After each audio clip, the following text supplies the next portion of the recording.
Précédemment, dans mon témoignage. Mets-toi dans la prière et reste dans la présence de Dieu. Cherche Dieu et crée-toi des activités. Et mets-toi et bats-toi. Même si ton passé, la Bible dit que quand on est en Christ, on est une nouvelle créature. Les choses anciennes sont passées, toutes choses deviennent nouvelles. Ne te focalise pas sur ton passé. Tu peux rebondir. Tu peux devenir une championne. Tu peux devenir une lionne. Tu peux devenir une reine. Mais tout dépend du départ que tu vas prendre. Aujourd'hui, Dieu m'a fait la grâce d'être conseillère dans les mariages et de pouvoir enseigner des personnes.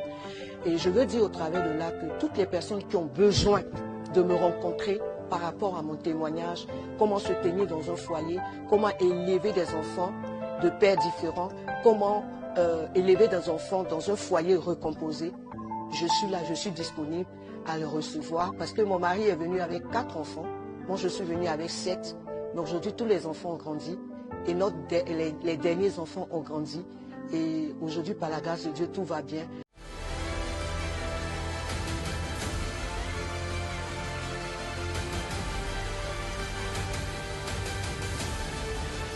Gloire à Dieu. Je voudrais bénir le nom du Seigneur pour ce temps, la 3e partie de ce temps de témoignage. Donc, le thème est « Va et raconte ce que Dieu a fait pour toi ». Aujourd'hui, je veux parler de comment Dieu m'a appelé, comment Dieu était avec moi, étant seul avec les enfants. Et comme je le disais dans mes vidéos précédentes, ça n'a pas été facile pour moi en tant que mère célibataire.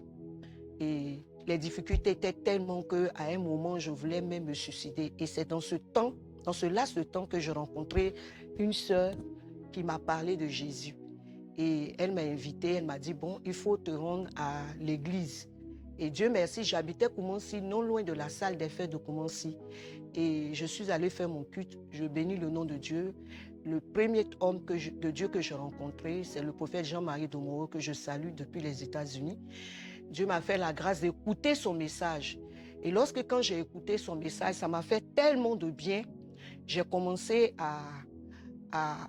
j'ai accepté le Seigneur et après le culte, je l'ai rencontré. Il a même prié pour moi. Et c'est comme ça que j'ai donné ma vie au Seigneur. J'ai décidé maintenant de marcher avec Dieu.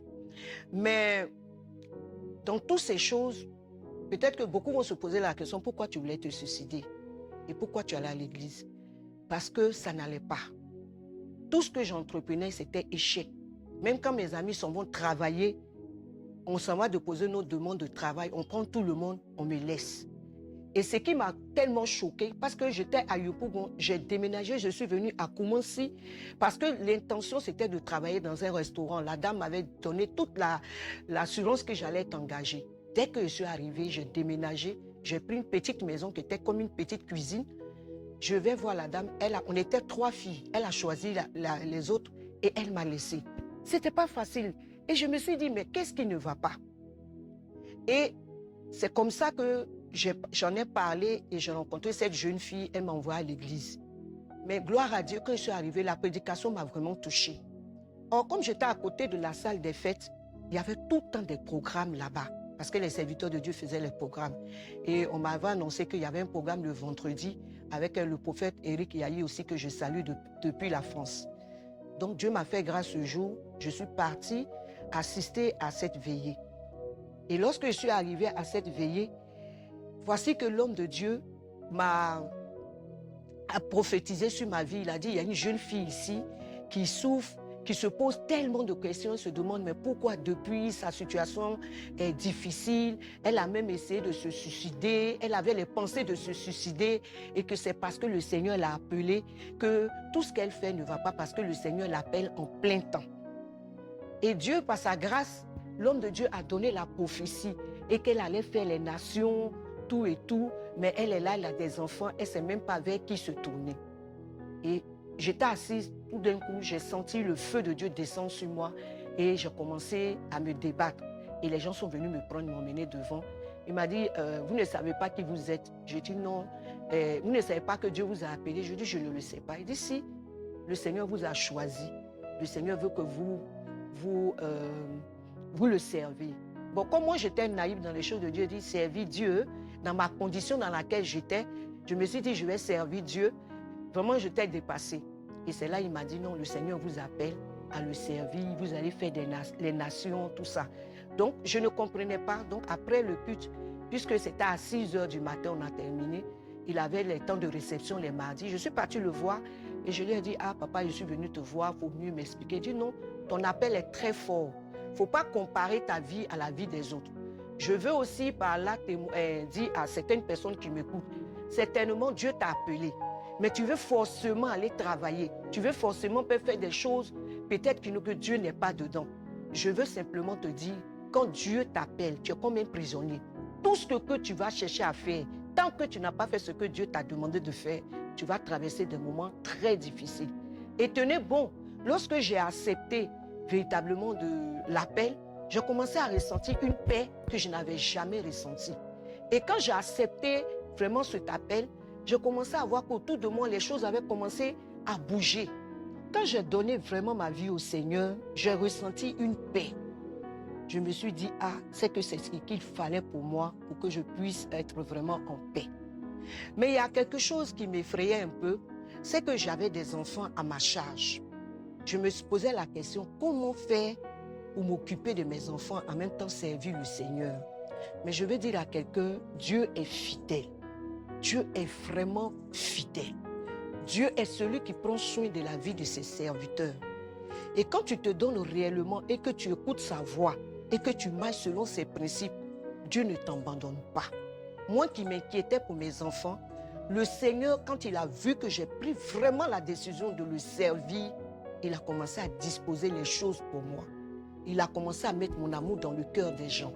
Je veux dire à quelqu'un qui veut servir, que Dieu a appelé, de ne pas avoir peur.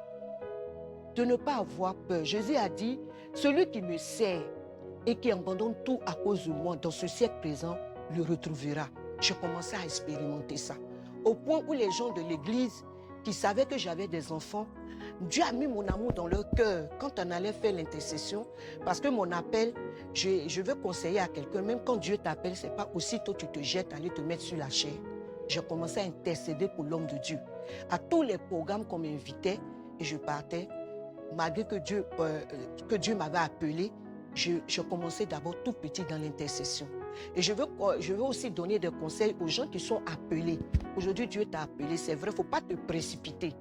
Et je veux te dire aussi, en étant appelé de Dieu, il ne faut pas trier le travail de Dieu. Il faut faire tout ce que Dieu te met à cœur. Quand j'arrivais à l'église, à la salle des fêtes, je mettais les chaises. J'étais commando. J'étais dans l'intercession. Je me frottais à tout, au point où le Seigneur est parti très vite avec moi, alors qu'il y avait plein d'appelés. Mais parce que je m'étais dissociée de la distraction, j'ai pris mon temps véritablement, je me suis dit, je n'ai pas un autre travail. C'est ce que Dieu m'a dit de le faire, je vais le faire, afin que Dieu puisse au moins se souvenir de moi. Donc, dans ce témoignage, je veux dire à quelqu'un, d'abord, quand la Bible dit, cherchez premièrement le royaume des cieux et sa justice, et tout chose vous sera donné. Si Dieu t'appelle, ne mets pas d'abord le matériel devant. Mets-toi au service de Dieu. Donne-toi comme un sacrifice à Dieu. Parce que Dieu connaît tes besoins. Dieu sait tout ce dont tu as besoin. Et je veux dire à quelqu'un qui me regarde, certainement tu es en train de servir Dieu, tu te dis que ce n'est pas facile. Ça n'a pas été facile chez moi. Mais il y a une seule chose que je garde de Dieu, c'est la fidélité de Dieu. Dieu a été vraiment fidèle avec moi dans tous les détails de ma vie. Dieu ne m'a pas abandonné avec les enfants. Je me souviens très bien, il m'arrivait quelquefois d'aller à des veillées, aller intercéder quand on finissait. Le Seigneur même inclinait les cœurs, les cheveux me donnait 5 000, 10 000 par-ci, 10 000 par-ci à la sortie. Tiens, tu vas acheter du pain pour tes enfants. Souvent, quand j'allais même intercéder, j'allais faire le ministère, je ne savais même pas le lendemain qu'est-ce que les enfants allaient manger. Mais ma foi, elle était inébranlable parce que j'avais compris que j'avais une paix, que même si j'avais l'argent, je n'allais pas pouvoir avoir cette paix. En tout cas, Dieu m'a montré sa fidélité. Et chaque fois, j'allais intercéder pour les hommes de Dieu, j'allais nettoyer le temple, j'allais arranger les chaises. Je veux dire à quelqu'un que Dieu t'a appelé, ce n'est pas simplement aller prêcher. Quand tu vois les choses de Dieu ne vont pas, il faut que tu aies à cœur, il faut que tu aies le fardeau de Dieu. Je veux dire à quelqu'un qui me regarde, si Dieu ne te bénit pas, si Dieu ne t'approuve pas, même tu seras au bord d'un puits où il y a plein d'eau et puis tu seras dans une banque où il y a l'argent. C'est Dieu qui incline les cœurs. Et c'est quand j'ai décidé véritablement de servir Dieu et d'accepter l'appel que j'ai commencé à voir petit à petit une amélioration dans ma vie. Mais ça ne veut pas dire que je n'ai pas connu des épreuves. J'ai connu des épreuves. J'ai connu des manques de vie. J'ai connu des manques de nourriture. Au point, le matin, tellement c'était difficile, je pouvais acheter le gari, donner à mes enfants le matin. Midi, leur donner le gari. Le soir, leur donner le gari. Mais cela n'avait pas enlevé ma joie. Je veux dire à quelqu'un qui sert Dieu et qui est conditionné par ce que Dieu doit lui donner avant de servir Dieu, ne regarde pas à toutes ces choses. Regarde tout droit vers le Seigneur. Dieu est un Dieu fidèle. Malgré je mangeais mes garis, malgré je mangeais mes riz dans l'eau, mais il fallait me voir à l'église. Il y avait un morceau que je me rappelle très bien, ça venait de sortir. Angel Power, Holy Ghost Power. Je me rappelle très bien. J'avais 3 dessous. Parce que le peu qu'on me donnait, je consacrais cela, malgré que je vivais des moments très difficiles. Pour tous les serviteurs de Dieu qui sont là, qui me connaissent, ils vont vous dire, ils vont témoigner un jour quelque part, le peu qu'on me donnait, j'étais fidèle dans mes dîmes et mes offrandes. Et souvent, même quand j'apportais ma dîme et mes offrandes, il ne me restait plus rien pour la nourriture de mes enfants. Mais je me disais que c'était là le point de contact pour que Dieu puisse m'élever tôt ou tard, me faire sortir de ma pauvreté. Alléluia. Donc, j'ai continué ainsi. Il m'arrivait quelquefois d'aller prêcher, annoncer l'évangile pour que les âmes viennent à l'église. Et quand j'arrivais à la maison, il n'y avait rien à manger. Je veux parler à un appelé qui a l'habitude de regarder dans le panier de l'église. Sers Dieu. Si l'homme de Dieu ne te donne pas, Dieu prendra soin de toi. Moi, j'étais dans une église où on ne prenait pas les paniers que vous voyez. C'était les paniers à linge. L'argent était rempli jusqu'à ça déverser. Mais on ne me donnait pas. Mais je n'avais jamais eu mes regards dessus parce que je savais que c'est Dieu que je servais, je ne servais pas un homme. J'ai compris que c'est Dieu que je servais, je ne savais pas un homme. Et Dieu ne m'a jamais, jamais laissé. Quand on disait que c'était la rentrée, je me souviens très bien, il y avait quelques moments qui venaient me voir. Ah, est-ce que ton fils est rentré à l'école? Est-ce que ta fille est rentrée? Est-ce qu'on peut te donner un cahier? J'ai vécu comme ça. Mais toujours est-il, il y a quelque chose que je veux dire à quelqu'un. La parole de Dieu, les prophéties que Dieu te donne, Dieu n'est pas un menteur. Les hommes peuvent te promettre et te mentir. Mais chaque fois, le Seigneur me disait, tiens bon, tu es bon, tu vas traverser des épreuves. Mais sache que à chaque épreuve, il y a un enseignement que je veux te donner. Ne compte pas sur les hommes. Ne compte pas, même si les pasteurs qui te suivent, mais compte sur moi. Mets ta foi en moi. Sers-moi. Abandonne-toi entre mes mains. Et j'étais tout en train de faire l'évangélisation. J'étais tout en train d'intercéder. J'étais tout le temps à la salle des fêtes. Aujourd'hui, s'il y a d'autres qui regardent la vidéo, j'ai connu plein d'hommes de Dieu. Je ne me limitais pas à mon église. Mais comme la salle comment c'était une salle que tous les hommes de Dieu venaient louer. À chaque fois qu'un homme de Dieu venait, que je le connaissais, j'allais nettoyer le temple. J'allais nettoyer le temple. Oh, j'étais en train de me faire remplir comme ça. L'onction était en train de me remplir parce que non seulement je ne sortais plus, j'avais coupé avec mes amitiés. Je veux dire à quelqu'un que Dieu a appelé. Aujourd'hui, le problème de beaucoup de jeunes, c'est les mauvaises compagnies. Il y en a, Dieu les a appelés, tu vas aller te coller à quelqu'un qui est là, lui, il n'a pas l'appel de Dieu, ou bien Dieu l'a appelé, il a fui, ou bien même Dieu ne l'a même pas appelé, tu vas aller le fréquenter, il va te donner de mauvais conseils. Il va te dire, mais tu es jeune. Moi, j'ai rencontré des filles qui ont mon âge, mes amis, parce que moi, je fais le pigé. C'était une grande école. Toutes mes amies du pigé que je rencontrais, ah, toi, tu dis, Dieu t'a appelé. Tu ne veux pas avoir un homme avec qui sortir pour avoir de l'argent. Tu es en train de souffrir. Tu dis, Dieu t'a appelé. Ton Dieu, là, il est où? Ton Dieu, là, pourquoi depuis il ne te bénit pas? Je veux dire à une jeune sœur, si tu as un appel, concentre-toi à ton ministère. Si tu as un appel, si tu es une intercesseuse, si tu es une chante, reste dans une vie de sanctification parce que c'est aussi le ministère. Éloigne-toi de la mauvaise compagnie. Si tu veux voir Dieu se manifester dans le ministère auquel Dieu t'a confié. Parce que la mauvaise compagnie, comme on le dit, corrompt les mauvaises mœurs. La mauvaise compagnie, elles ne vont pas te donner de très bons conseils. Parce qu'aujourd'hui, quand on dit tu as réussi, c'est le matériel. Non. Quand on dit quelqu'un a réussi, c'est quelqu'un qui a la crainte de Dieu. C'est quelqu'un qui marche selon la volonté de Dieu. Et mes amies, quand elles me fréquentaient, elles voyaient que tout ce qu'elles racontaient, moi, je ne m'intéressais plus. Parce que c'est ma Bible que je regardais, je me référais à la parole de Dieu. Je me disais que c'est en Dieu que j'ai eu la paix. Je préfère me référer à la parole de Dieu. Et je vais dire à quelqu'un qui me regarde, tu es au service du Seigneur, Dieu t'a appelé. Il ne faut pas être envieux, il ne faut pas être pressé. Il ne faut pas comparer ta vie à la vie des autres. Chacun de nous est venu avec une feuille de route. Quand Dieu nous appelle, comme il a dit à Jérémie, depuis le sein de ta mère, je te connaissais. Je veux dire à quelqu'un, tu peux avoir l'approbation, tu peux être appelé par Dieu, Dieu peut t'aimer, tu es le choix de Dieu, mais cela ne t'empêche pas de connaître aussi des épreuves. Parce que ce que le monde ne sait pas, c'est que quand Dieu nous appelle, il nous fait traverser, il a dit, tu marcheras dans l'ombre de la vallée de la mort, tu ne craindras aucun mal. Dieu a dit nous allons traverser, mais n'a pas dit nous allons rester. Donc lorsque tu traverses des moments difficiles, il est préférable que tu te confies à ton pasteur que de te confier à des gens qui ne connaissent pas Dieu. Parce que quand ils ne connaissent pas Dieu, ils vont trouver anormal que depuis des années tu sais Dieu, tu n'as pas encore vu la main de Dieu agir dans ta vie. Alors que pendant que tu es en train de traverser, je veux que tu comprennes ce soir, pendant que tu traverses ces moments difficiles, en étant un appelé, sache que tu es en train d'avancer. Sache que l'Éternel est en train de te former pour demain. Parce que Dieu, quand il vient dans ta vie, et surtout quand il t'appelle, il fait rastap, il cache toute ta vie. Il fait de toi un nouveau, il fait un fondement nouveau.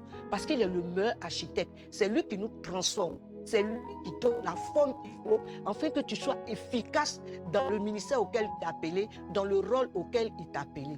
Donc, je veux dire à quelqu'un, tu ne peux pas dire que Dieu t'a appelé et puis tu veux servir Dieu efficacement en regardant dans l'assiette des autres, en écoutant ce que les autres vont te dire. Il faut être sensible à la voix de Dieu.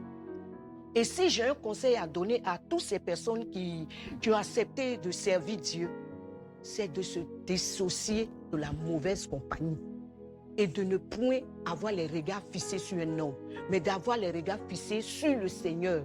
Parce que c'est lui qui t'a appelé, ce n'est pas un homme. Il ne t'a pas bipé, on dit il t'a appelé à le servir, ce grand Dieu à qui appartient l'or et l'argent. Il pourvoira à tes besoins. Dans les premiers temps, quand Dieu nous appelle, c'est comme quand l'Israël était dans le désert. Il te donne la manne. Il te donne ce qu'il te faut. Il te donne tout juste ce qu'il te faut. Chaque jour suffira sa peine. Et chaque épreuve que Dieu t'envoie dans ta vie, c'est une manière de te former. C'est une manière de pouvoir te faire raconter ça demain. Aujourd'hui, si moi je parle de mon témoignage et je suis en train de défier peut-être quelqu'un qui me l'a, c'est parce que je suis passé par là. J'ai connu le manque. J'ai connu 3 vêtements. J'ai connu dormir sur un matelas qui était coupé en 2. J'ai connu, on a coupé le courant sur moi. Mais cela n'a pas empêché Dieu d'aller avec moi là où il voulait que je sois. Je veux dire à quelqu'un, Dieu n'est pas menteur. Il y a beaucoup qui se disent, mais maman, quand je vis cette situation, comment je fais pour pouvoir tenir devant Dieu? Une prophétie, quand elle vient dans ta vie, elle est vraie. Dieu ne ment pas. Quel que soit le temps, les promesses de Dieu vont s'accomplir dans ta vie. Mais comment attendre le temps de Dieu? C'est ce que je vous ai dit et je vais le répéter. Attendre une prophétie, la prophétie qu'elle vient dans ta vie, elle commence toujours par son contraire. Parce que quand Dieu te donne une prophétie, tu réalises que c'est maintenant les difficultés même là ont commencé dans ta vie. Mais ça ne veut pas dire que la prophétie, elle n'est pas en train d'aller à son accomplissement. Comment l'attendre? Attendre comment la prophétie? C'est de te rester constamment dans la présence de Dieu. Peut-être que tu as appelé en plein temps, ou bien tu n'es pas appelé en plein temps. Tu finis ton travail, ta Bible, et rester constamment dans la présence de Dieu. Aujourd'hui, les jeunes et les jeunes sœurs à qui Dieu a appelé, pourquoi vous entendez aujourd'hui, il y a telle personne, Dieu a appelé, demain rétrograde? C'est parce qu'elle est tout le temps dehors. Mais quand tu es dans la présence de Dieu, la Bible dit que Anne était constamment dans la présence de Dieu. Et c'est dans cette présence qu'elle a vu le Messie. Est-ce que je me fais comprendre? Ça veut dire c'est dans cette présence de Dieu, constamment dans cette présence, que tu verras les promesses de Dieu s'accomplir dans ta vie. Parce qu'on lui a fait la promesse qu'elle allait voir le Messie avant de mourir. Et elle et Zacharie, c'est dans la présence de Dieu qu'ils ont vu le Messie. Et je veux dire à quelqu'un, les promesses de l'Éternel te feront voir lorsque tu vas rester constamment dans la maison de Dieu. Lorsque tu vas rester, tu vas vivre la parole de Dieu. Tu vas la mettre en pratique. Tu vas être à ton poste. C'est pourquoi Habakkuk a dit, même si une prophétie tarde, elle est certaine. Elle s'accomplira certainement. Aujourd'hui, on veut servir Dieu, on veut s'amuser. Or, avec Dieu, quand Dieu te choisit, tu es consacré, tu es à part, tu es mis à part. Tu ne peux pas faire les choses que tu avais l'habitude de le faire. Parce que la Bible dit que quand on est en Christ, on est une nouvelle créature. Et de surcroît, tu as un appel. Donc, tu n'as plus la même vie que les autres. Et moi, quand Dieu m'a appelé, quand je suis restée à Koumonsi, le Seigneur a permis que j'étais autour des gens que je connaissais, qui allaient fumer, qui allaient boire. Mais chaque fois qu'on m'invitait, les gens se moquaient de moi. La sœur en Christ, la sœur en Christ. Tu vas, faut pas t'occuper de tout ce que les gens vont dire. Je veux dire à quelqu'un, si Dieu t'a réellement appelé, consacre-toi. Reste dans la présence de Dieu. Fais de ça ton travail. Parce qu'aujourd'hui, il y a des gens qui disent, Dieu m'a appelé. Mais ils ne peuvent même pas passer 1 heure de temps dans la présence de Dieu. Ils sont en train de chercher des voies et moyens. Je vais te dire, si tu es réellement appelé, tout ce que tu vas faire, ça ne va pas réussir. Parce que moi-même qui suis en face de vous là, étant même appelé là, j'ai voulu faire des petits commerces à côté. Le Seigneur a compris que ça allait me créer des problèmes. Il a tout fermé au devant de moi. Au point, quand je veux faire quelque chose, je confie à quelqu'un pour que j'aie le temps de pouvoir me consacrer. Et le secret que je veux dire à quelqu'un, la consécration paye. C'est dans la présence de Dieu que Dieu te remplit. C'est dans la présence de Dieu que Dieu te donne les dons spirituels afin de pouvoir les manifester. Et c'est dans la présence de Dieu que Dieu te fortifie lorsqu'il y a les épreuves. Et c'est dans la méditation que Dieu se révèle aussi à toi. Méditez beaucoup. Parce que personne n'a vu Dieu. C'est au travers de la parole de Dieu que nous tous, on sait que Dieu existe. C'est dans la parole de Dieu, est comme un miroir. Elle nous enseigne la volonté parfaite de l'Éternel. Et non seulement, il a dit, comme il a dit dans 1 Josué 1, au verset 1 jusqu'à 8, il dit, médite la parole de l'Éternel, mets-la en pratique. C'est alors que tu réussiras dans ton entreprise. Je veux dire à quelqu'un que Dieu a appelé, si tu veux réussir dans le ministère, applique la parole de Dieu. Je sais que ce n'est pas facile, mais mets-la en pratique. Et tu vas découvrir que la nature de Dieu sera en toi. Et il y a beaucoup de choses qui vont quitter en toi. Aujourd'hui, il y a des gens qui disent, moi, je suis appelé, les liens de famille, c'est vrai. Ils vont faire la délivrance. Mais ce que je vous conseillerais, mettez la parole de Dieu en pratique. Parce que ce qui fait d'un homme de Dieu aujourd'hui, un enfant de Dieu, c'est le témoignage. En mettant la parole de Dieu, même tes amis qui étaient en train de se moquer de toi verront le changement. Et ils vont témoigner que véritablement Dieu t'a vraiment appelé. Et quand j'ai accepté cet appel, je suis restée à Koumonsi. Et le Seigneur voulait encore m'enseigner quelque chose. Qu'est-ce qu'il a fait? La maison que je louais, c'était une cuisine. Tenez bien. C'était une cuisine de 8 000 francs. Le Seigneur voulait maintenant m'envoyer à Yopougon. Je n'arrivais pas à payer la maison. Et un matin, le propriétaire est venu me voir. Il m'a dit, bon, si les vacances arrivent, il faut quitter la maison parce que tu ne peux pas payer la maison. Or, le Seigneur, dans le plan du Seigneur, il voulait m'envoyer dans le lieu où j'ai grandi. Ma mère avait une maison à Yopougon. Le Seigneur voulait m'envoyer là-bas pour aller évangéliser ceux qui sont là-bas. Et tenez bien, je quittais la maison. Je ne savais même pas où dormir parce que la maison était occupée. La maison était occupée. Donc, j'ai une de mes belles sœurs que je connaissais qui était à Yopougon. Je voulais aller dormir chez elle. Le temps de voir mes grandes sœurs pour que la maison soit libre, pour que je puisse habiter. Ça encore, c'était une preuve. Je veux dire à quelqu'un, tu peux prier pour les gens et puis dormir dehors. Tout ça parce que Dieu veut t'enseigner quelque chose. Déjà, j'ai commencé le ministère, je priais pour les gens. Mais comme je priais, mon intention, ce n'était pas d'avoir de l'argent. Le Seigneur m'avait appelé vraiment à faire l'œuvre de Dieu. Il va me faire traverser cette épreuve. Et le jour où je devais aller à Yopougon, je suis allé voir le prophète Jean-Marie de Montréal. Il m'a dit, c'est ton prix à payer. Je veux dire à ceux qui me regardent aujourd'hui, pour une paire de chaussures, tu veux rétrograder. Pour un tricot, tu veux rétrograder. Regarde une mère avec 5 enfants sur la main qui ne sait même pas où partir. Mais il me restait 3 parce que j'avais placé 2 dans d'autres familles. Et je ne savais où partir. Et je veux bénir Dieu pour la vie du frère Agué Daniel. Les enfants du feu de Agué Daniel. Il y avait Herman et son frère qui m'ont soutenu. Et je bénis Dieu pour la vie du prophète Azaf. Je n'avais même pas de valise. Je servais Dieu. C'était pas facile dans mes débuts. J'avais des sachets bleus. C'est dedans se trouvaient mes vêtements. Mais si tu t'approchais de moi, l'onction te touche quand tu tombes là-bas. Mais dans cette souffrance, je dégageais la présence de Dieu. Je veux dire à quelqu'un, à chaque fois que Dieu va vouloir te faire monter, tu vas traverser une preuve. Mais cela ne veut pas dire que Dieu t'a abandonné. Dieu est loin et puis te regarde. Nous sommes partis à l'arrêt de bus. Les enfants ont cotisé pour me donner l'argent. pour rentrer à Yopougon. Et je suis arrivée à Yopougon vers 17h. 18h, je ne cherche la maison de la dame, je ne vois pas. Je cherche la maison de la dame, je ne vois pas. Donc, j'ai décidé comme ça de dormir dans le marché de Nouveau Quartier. Parce que c'était compliqué. Je ne savais pas où partir. Je n'avais pas l'argent. Et le Saint-Esprit m'a guidée. Il m'a dit, passe dans cette cour-là. Tu demandes, c'est là que la dame habite. Et Dieu, par sa grâce, je suis allée demander. J'ai retrouvé la maison de la sœur. Elle était en train de manger. Quand elle m'a vue, elle m'a dit, hé, quand est-ce que ta souffrance va prendre fin? On dit que tu es en train de servir Dieu, mais regarde comment tu es devenu. Je vais dire à quelqu'un, quand Dieu t'appelle, tu vas connaître le brisement. Moi, dans ma vie, j'aimais m'habiller, mais il y avait 3 boubous. Parce que ma préoccupation, c'était l'œuvre et puis mes enfants.